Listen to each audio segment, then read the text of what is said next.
Shelldrake, Michigan.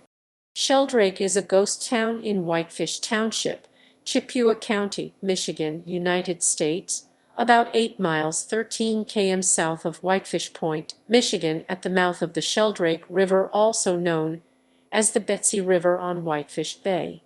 It is listed on the Michigan Historic Register. Prior to European settlement, it supported a seasonal Native American fishing village. In the 1890s and early 1900s, it was a thriving sawmill town during peak logging years on the Tahquamenon River watershed.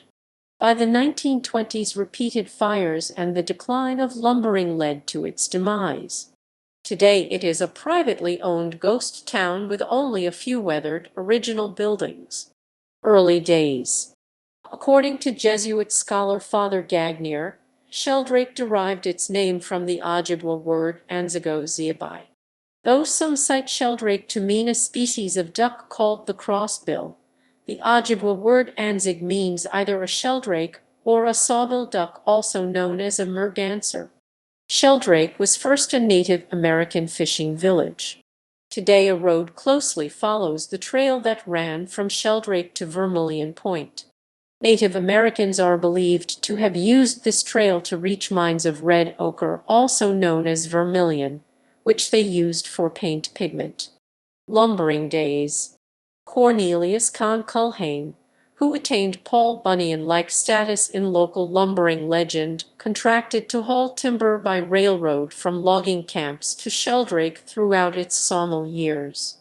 Rather than struggle through the swamps of the lowland between the Two-Hearted and the Tahquamenon Rivers, he transported his entire outfit by train, pulling the tracks up behind him, laying new rails in front.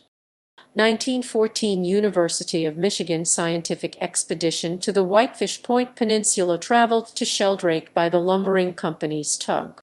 Scientist W. S. McAlpine described Shelldrake as a typical small lumbering town owned principally by the Shelldrake Lumber Company. Narrow-gauge lumber railroad runs westerly from town for several miles. The Penweir brothers from Bay City, Michigan, began the first lumbering operations on the mouth of the Shelldrake River in 1895 with the construction of a sawmill, long docks, and a tramway into Whitefish Bay for loading lumber onto ships. They owned a large block of pine lands in the Tahquamenon River watershed. The Calumet and Hecla Copper Mining Company bought the sawmill and uncut timber in 1899 for their mines. Calumet and Hecla sold out to a Canadian firm, the Bartlett Brothers, in 1910.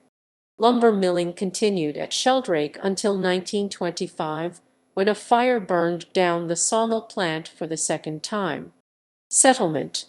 By the late 1890s, Shelldrake had a sawmill, houses for workers that were equipped with bathrooms, a hospital, a schoolhouse, a post office, and an ice house that could store enough meat to feed a population of 1,000 through the winter months. All of the buildings were plastered and had hot water piped from the sawdust burner.